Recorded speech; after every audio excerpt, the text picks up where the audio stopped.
Bien, bonsoir tout le monde. Donc, j'espère que vous allez bien ainsi que vos proches. Alors, je me suis fixé comme idée de faire une vidéo sur le chapitre 7. Chapitre 7, je n'ai pas trop envie de vous envoyer le polycopier tout seul, etc., sans commentaires et sans explication.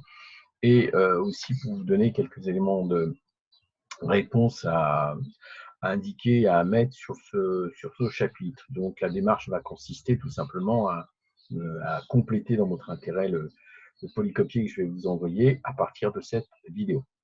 Alors, on va faire une petite analyse des documents comme on a la coutume, l'habitude de faire cela en classe, mais en plus rapide, plus soft, et passer ensuite à la correction des éléments corrigés et des commentaires que je pourrais apporter pour vous donner un peu plus d'éclaircissement, sauf que là, je n'aurai pas d'interaction avec vous, à savoir un échange et savoir si vous comprenez ou vous ne comprenez pas.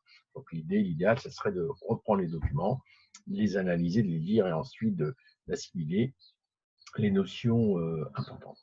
Alors, je vais donc partager avec vous le premier document qui porte donc sur le chapitre, plus exactement le corrigé avec les explications.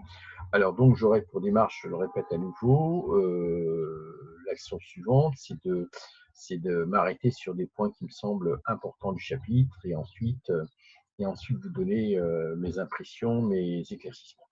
Donc, nous partons sur l'arbitrage entre consommation et épargne, le pouvoir d'achat et la structure de consommation des ménages. Alors, il faut savoir qu'en économie, ces deux notions sont très importantes, la consommation et l'épargne, puisque le revenu, c'est ça. Le revenu est égal à C plus E, hein, en tant qu'économiste, hein, qui veut dire consommation et épargne. C'est ainsi que est constitué le revenu, c'est ainsi que les individus travaillent, donc c'est pour consommer et épargner. Et donc, il y aura aussi par la suite, par rapport à cette consommation, cette idée de pouvoir d'achat. Qu'est-ce que le pouvoir d'achat? Tel que son nom l'indique, un certain pouvoir pour acheter. Hein. Et puis, la structure de consommation des ménages, c'est-à-dire comment est schématisé, comment on va dire, est présenté avec certaines rubriques la consommation des ménages. Donc, ce sont des éléments extrêmement intéressants et à haut niveau, même en tant qu'individu, de savoir un petit peu comment se structure la consommation, qu'est-ce qu'on achète le plus, quelles sont les catégories, qu'est-ce qu'on achète le moins, par rapport, bien évidemment, toujours aux revenus. Donc, il s'agit du thème 3, comment les ménages décident-ils d'affecter leurs revenus. D'accord. Vous voyez un petit peu, est-ce qu'ils vont l'affecter à la consommation et épargne, bien évidemment, on aura les deux éléments. Mais on peut déjà avoir une petite approche sur le pourcentage d'éléments, plus de consommation, moins d'épargne, ou plus d'épargne, moins de consommation, etc. Alors, l'arbitrage entre consommation et épargne, le pouvoir d'achat et la structure de consommation. Alors, quel est l'arbitrage du revenu disponible des ménages? Donc, de ce que dispose, on parle de revenu disponible, c'est-à-dire de ce que dispose à la fin du mois, hein, le ménage, donc partir en tant que salarié, à partir de son salaire, en tant qu'entrepreneur, à partir des fruits de son capital, donc de ce qu'il va dégager, etc. Alors, document 1, le revenu disponible des ménages se partage entre consommation et épargne. Donc, on a un joli tableau avec des chiffres. Donc, c'est très intéressant d'avoir les chiffres. Alors là, on vous parle de l'IA, qui fait son entrée à l'unité, elle a partagé son budget annuel et elle envisage de s'offrir une semaine de vacances à Londres en fin d'année et se demande si ce projet est réalisable avec toutes les dépenses auxquelles elle doit faire. Donc voilà, les frais liés à sa scolarité, les bourses, donc on voit qu'elle n'a pas de bourse, mutuelle complémentaire, loyer résidence universitaire, donc là, bien évidemment, c'est une projection annuelle, hein, c'est pas par mois, transport, aide au logement, courses alimentaires, loisirs, cinéma, abonnement, téléphone et Internet, job étudiant le week-end, donc là, on n'est pas sur l'année, à mon avis, si job vacances d'été, 2 mois, le week-end, donc 1860 euros, bien évidemment, c'est sur l'année. Et là, sur les 2 mois, 2300 euros. Donc, d'un côté, très simplement, en tant que comptable, va-t-on dire, hein, je m'adresse au futur GF, très simple, d'un côté, on a les charges et d'un autre côté, on a les produits. c'est-à-dire les charges, tout ce qui va être consommé, tout ce qui va être dépensé, et les produits, c'est tout ce qui va rentrer en argent. D'accord? Donc là, on a effectivement le job le week-end, on a le job d'été, et on a aussi l'aide au logement et d'autres éléments qu'on verra un peu dans le détail lors de la correction. Alors, définition, les dépenses de consommation finale, important, arrêtez-vous un instant, essayez de comprendre, de prendre là-dessus. Propension moyenne à consommer. Propension, il s'agit d'un rapport. Moyenne, donc une moyenne. Vous savez tout ce que c'est. On prend la valeur divisée par la quantité et on obtient la moyenne. Donc, il faut savoir qu'une moyenne, c'est une moyenne. On peut être en dessous, on peut être au-dessus. Donc, part du revenu destiné à la consommation, elle se calcule de la façon suivante, consommation au ménage sur le revenu disponible du ménage. Donc, voilà. Alors, qu'est-ce qu'on a? On vous demande de déterminer le revenu disponible de l'IA pour cette année scolaire, de relever les dépenses de consommation de l'étudiante en distinguant la consommation de biens et la consommation de services. Donc, il est important aussi, dans le cadre de l'économie, de dissocier, si je puis dire, les biens et les services. Donc, c'est certes quelque chose qui reste quand même du domaine du matériel, mais ça reste quand même quelque chose de différent. Un bien, c'est quelque chose qu'on peut toucher, qui est physique, et un service, c'est quelque chose qu'on ne voit pas. L'abonnement au téléphone, bon, c'est pas quelque chose qu'on touche, mais voilà, ça constitue un service, et c'est une consommation. Donc, calculer sa proportion moyenne à consommer. Donc là, calcul, pour voyez un petit peu, déterminer le revenu. Donc, je reste un petit instant juste, ne serait-ce que quand vous allez prendre la correction sur votre polycopier, sur les éléments apportés. Donc, vous mettez en pause la vidéo, vous prenez les éléments, vous essayez de comprendre, etc. Donc voilà les éléments de réponse. Je ne m'attarde pas là-dessus. Je passe au document suivant qui est le document 2, qui porte sur la consommation et l'épargne. Et là, bien évidemment, on va nous faire une distinction, une différence entre ce que c'est que la consommation et l'épargne. Donc, première approximation, donc c'est une différence entre le revenu disponible et leur consommation, l'épargne. Donc, on prend le revenu disponible, on enlève la consommation, on obtient l'épargne. Voilà ce qui est dit. L'INSEE, alors c'est le grand organisme étatique, organique, sur lequel on peut prendre tout élément d'information les yeux fermés. Donc, l'information est sûre, et donc c'est très intéressant et très important. Et ils publient beaucoup de statistiques et ils font des études qui sont le plus proche de la réalité. Donc voilà, l'INSEE distingue une épargne logement et une épargne financière. Donc pour lui, il y a une différence entre l'épargne logement et l'épargne financière, donc c'est-à-dire les placements tels que les assurances vie, fonds d'investissement, dépôts bancaires, etc. La décision d'épargner résulte donc en premier lieu d'un arbitrage entre consommation et épargne. C'est-à-dire que le ménage va tout simplement arbitrer comme un arbitre, se dire, bon, je consomme tant, je vais consommer tant, je vais pouvoir consommer tant, il me faudra tant de consommation, donc ce qui va me rester, bien évidemment pour la différence, va constituer l'épargne, donc ça, ou cette somme, je la mets de côté, ou alors se dire, bon, je me fixe tant d'épargne par mois et je suis obligé, je vais bien évidemment avoir une conséquence au niveau de la consommation, diminuer la consommation, etc. sur certaines choses. Donc voilà, on a une combinaison illimitée de choix possibles. Donc, expliquer si le projet de voyage à Londres de cette demoiselle en fin d'année est réalisable financièrement ou pas.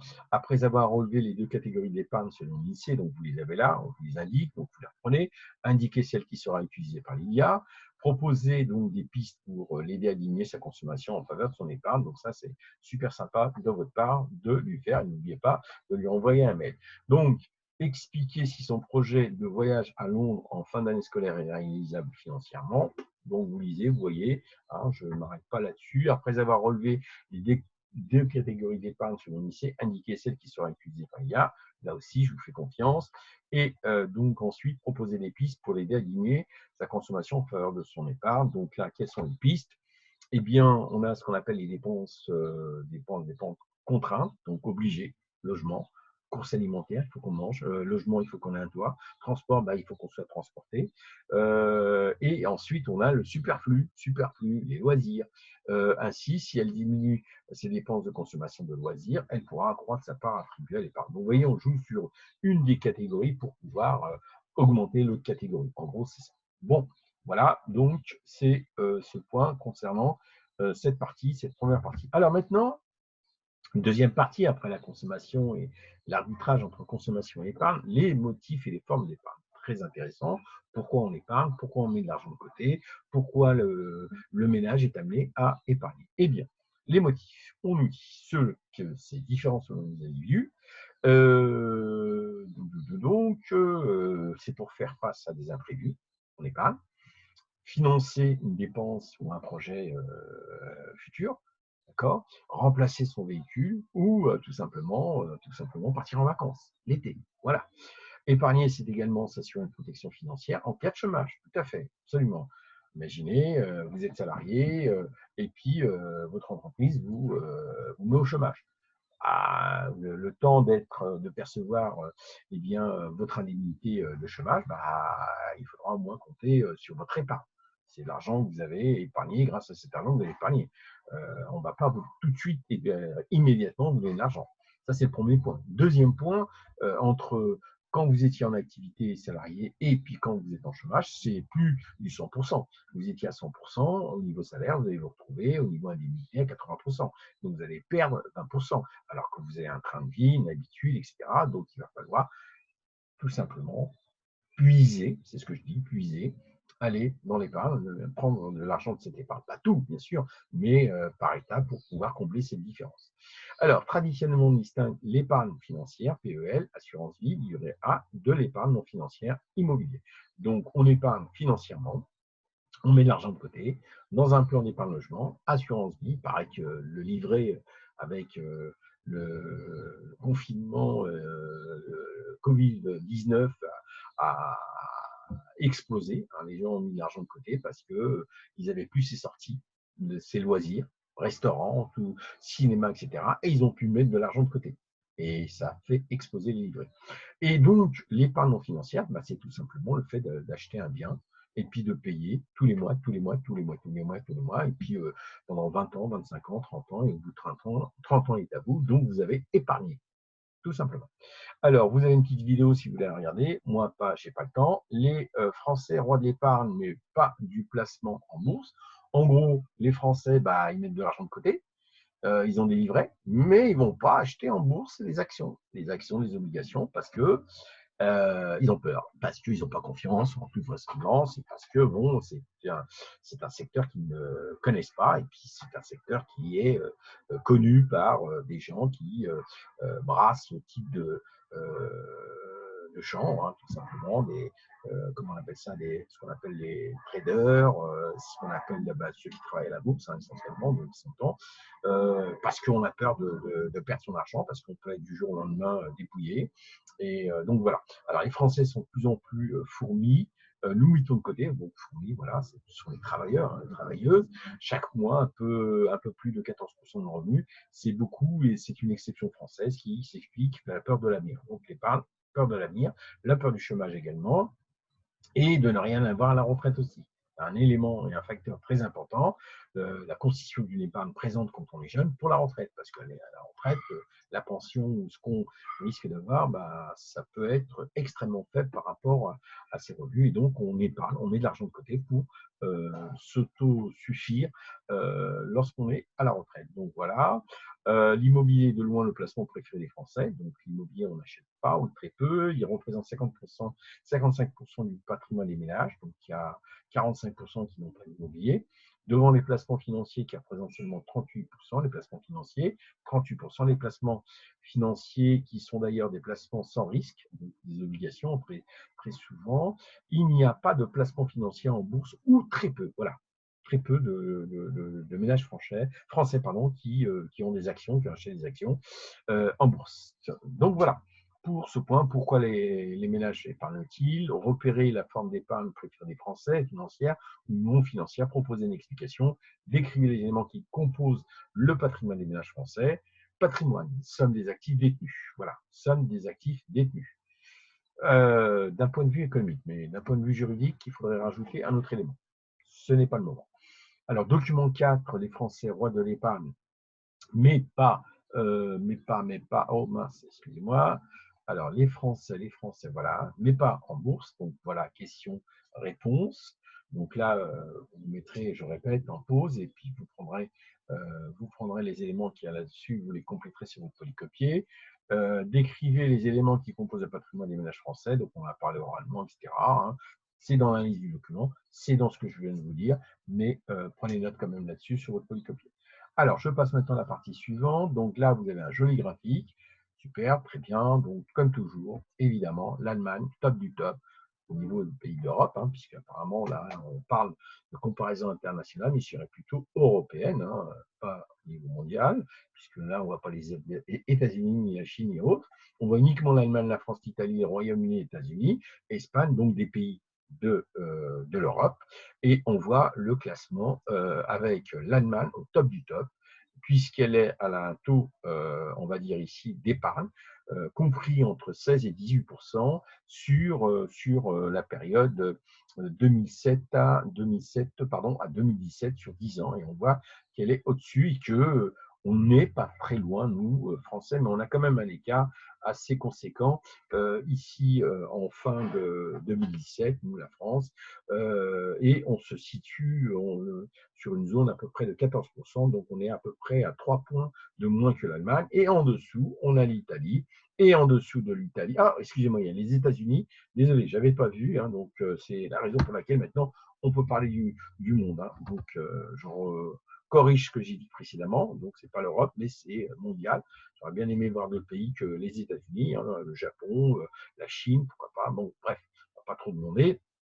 Donc, l'Espagne, les États-Unis, et on voit bien que c'est un peu surprenant que les États-Unis, ils sont au niveau de l'épargne, ils sont bien en dessous, hein, ils sont à 10%, et que la France, nous, on est à 4 points de plus que eux, et que l'Allemagne a 8 points de plus. Donc après, tout ça, bien évidemment, s'explique. Hein, c'est par rapport aux habitudes, par rapport à la culture de la population.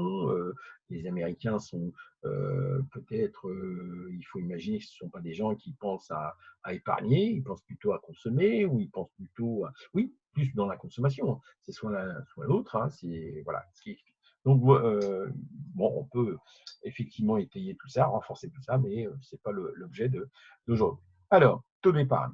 Définition, important, rapport entre l'épargne des ménages et leur revenu disponible. Vous voyez, toujours revenu disponible, divisé par le revenu disponible.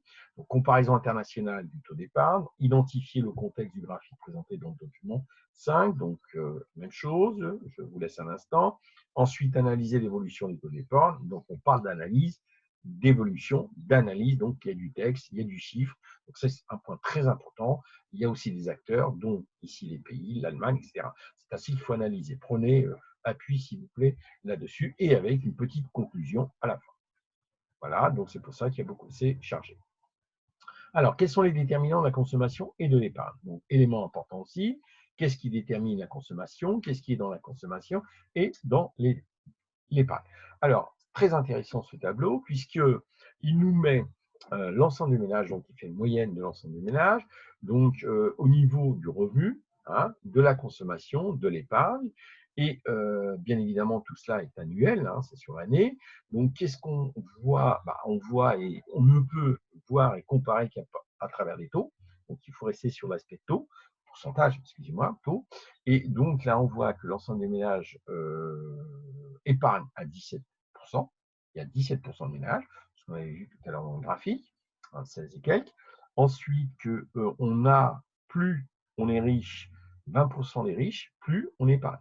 Plus on a d'argent, plus on épargne. Vous allez dire, mais c'est logique. Ah oui, c'est logique. Ok, d'accord. Et moins on est riche, plus on est pauvre, moins on épargne. Mais on épargne quand même. On est à 7%. On est peut-être plus que les Américains, étant pauvres. Alors ensuite, selon l'âge, élément encore, partie encore, critère encore assez intéressant, les moins de 30 ans, les jeunes, les foufous, là, à 10%, s'en fichent, etc. Mais quand ils commencent à approcher la quarantaine, entre la quarantaine et la cinquantaine, là, ils doublent par rapport aux moins de 30 ans, vous imaginez, ils commencent à être un peu plus avertis, plus à l'approche de la retraite, etc. Et donc, ils vont épargner. Et puis, 59 ans, énorme, là, c'est le paquet. Et là, vous voyez bien ce qui est logique, entre 60 et 69 ans, tout dépend bien évidemment des individus, mais à partir de 62, 63, 64, on est à la retraite, donc c'est pour ça que ça baisse. Et à plus de 70 ans, alors là, expliquer, et on pourrait se poser la question, pourquoi à plus de 70 ans, eh bien on épargne encore plus, parce qu'on dépense moins. On est amené à moins dépenser. On ne va pas au resto tous les jours, même si on a les moyens.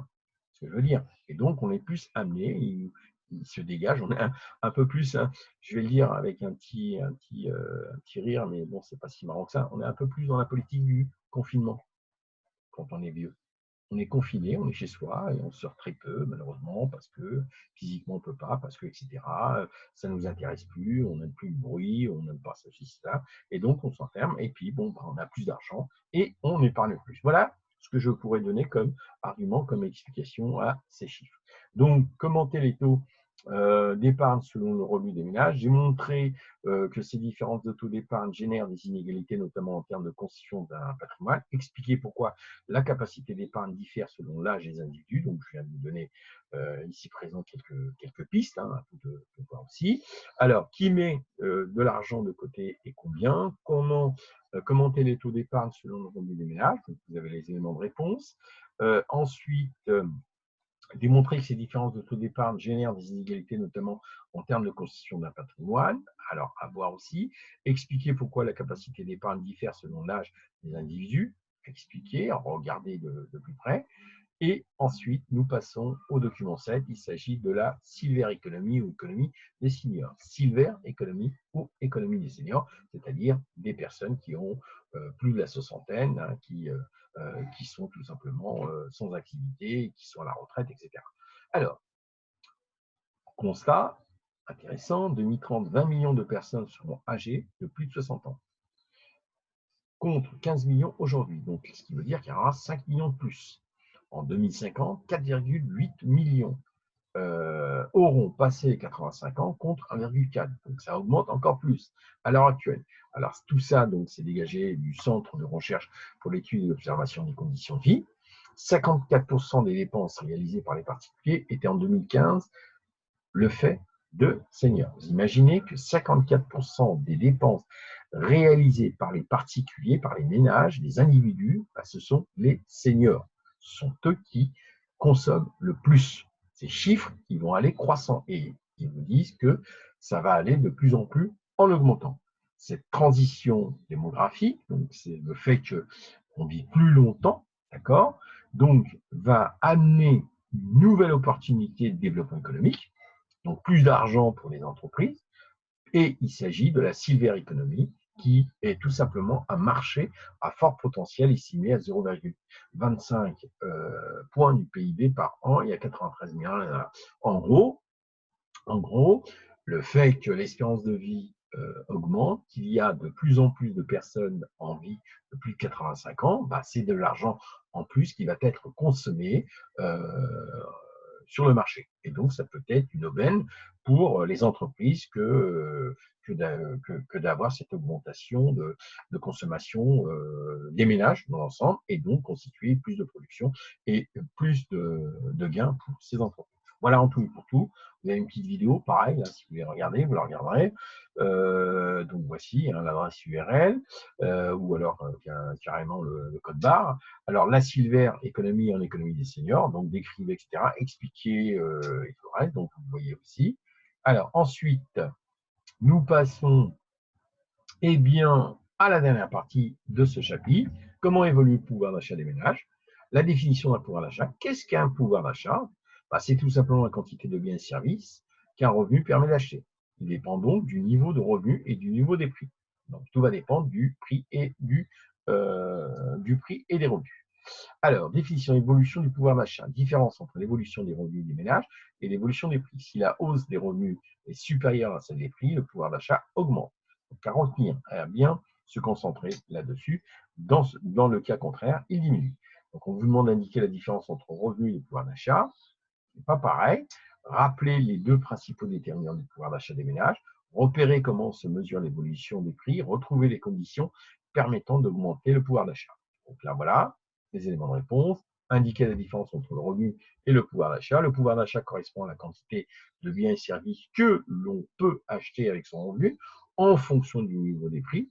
Le revenu disponible et le revenu dont disposent les ménages pour consommer ou investir après opération de redistribution. Donc, à distinguer. Ce n'est pas la même chose, revenu disponible et pouvoir d'achat. Rappelez les deux principaux déterminants du pouvoir d'achat des ménages. Le pouvoir d'achat est donc fonction de deux déterminants. Donc, qu'est-ce qui va enclencher, qu'est-ce qui va donc déterminer le pouvoir d'achat? C'est le niveau de revenu et le niveau des prix. Donc, l'évolution du pouvoir d'achat correspond donc à la différence entre l'évolution des revenus des ménages et l'évolution des prix. Repérez comment se mesure l'évolution des prix. Donc là aussi, je vous laisserai par l'indice des prix à la consommation, l'IPC. Retrouver les conditions permettant d'augmenter le pouvoir d'achat. Si le revenu augmente plus vite que le niveau des prix, alors il y a une hausse du pouvoir d'achat. En revanche, si le revenu stagne ou augmente moins vite par rapport à l'augmentation du niveau des prix, alors il y a baisse du pouvoir d'achat. Voilà, vous reprenez tout ça. Alors ensuite, les limites de l'IPC, c'est l'indice l'indice, on a ici l'indice des prix à la consommation, IPC, pardon. Alors, donc, là, c'est une critique, hein, des limites de l'IPC. Alors, on a ce qu'on appelle les profils hétérogènes.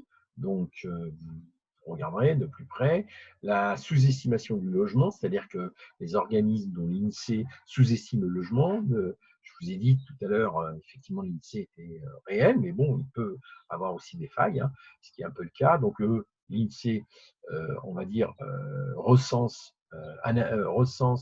oui, c'est ça, recense, enregistre d'une certaine façon le logement, donc ils prennent en compte 6%, hein, alors que dans la réalité, le logement, c'est bien plus pour le ménage. Ça vaut beaucoup plus que cela, hein, c'est ce qui est indiqué, pour que le logement constitue souvent la première dépense. Bon.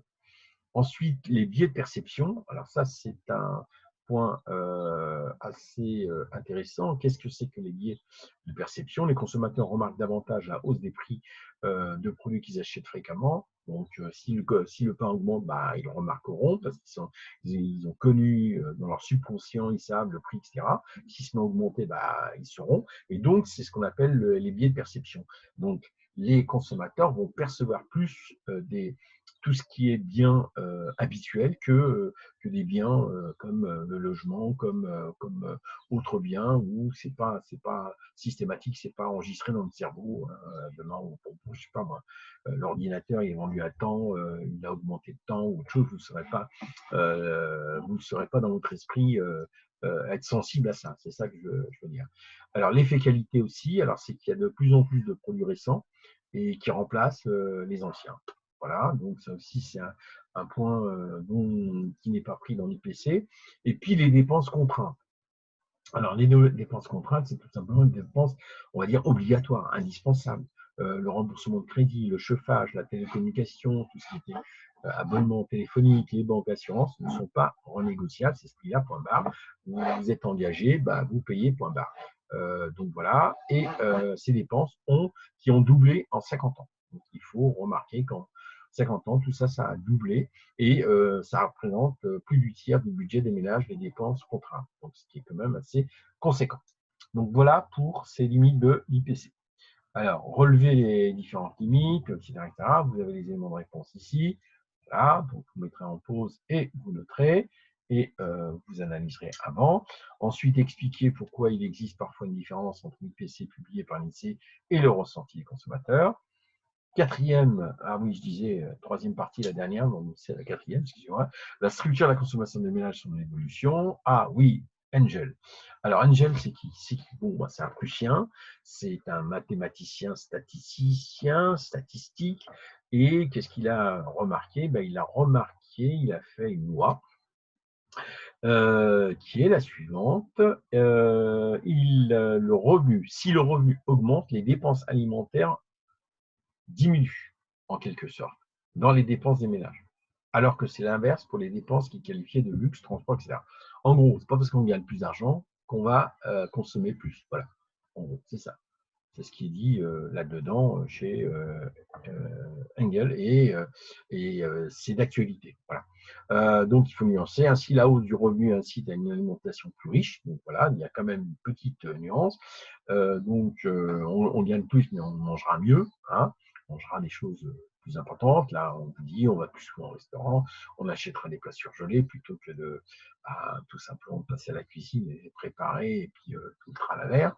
On boit du champagne, bon, peut-être pas tout le monde, mais on boira plus de boissons de qualité, hein, par exemple. Donc, et tout ça, ça coûte cher. Voilà. Donc, la consommation alimentaire, pardon, qui, elle, dans le cadre de l'INSEE, elle ne comprend pas, et c'est une critique, les repas hors domicile, c'est-à-dire les repas au restaurant. Voilà. Elle a cessé d'occuper depuis un siècle et demi une part décroissante du budget des ménages. Quant aux dépenses de logement, loyer, chauffage, équipement ménager, leur part dans l'ensemble des dépenses n'a cessé de progresser. Donc, voilà, on est passé, eh bien, élément important, en 1860, ça représentait 5%, en 60, 22% et 31% aujourd'hui, c'est-à-dire près du tiers du revenu, ce qui est quand même assez conséquent. Alors, énoncer les 3 lois d'Engel concernant l'évolution de la consommation en fonction du revenu, expliquer la première loi relative aux dépenses alimentaires. Alors, on vous parle ici de coefficient budgétaire, rapport de la dépense consacrée à un bien ou service particulier ou à une catégorie de biens ou services, par exemple l'alimentation, le logement, à la dépense totale. Alors là, vous avez les éléments de réponse, vous arrêtez un petit instant, vous mettez en arrêt, vous prenez note, expliquez la première loi relative aux dépenses alimentaires. Et voilà, on a terminé donc l'analyse des documents avec quelques explications. Et là, vous avez la synthèse schéma. Donc, là aussi, pareil, hein, vous complétez la synthèse schéma que je vous ai donné en polycopier. Donc, on part effectivement du revenu disponible qui va être arbitré entre la consommation et l'épargne. La consommation, c'est l'ensemble de biens et services acquis par les ménages pour satisfaire leurs besoins.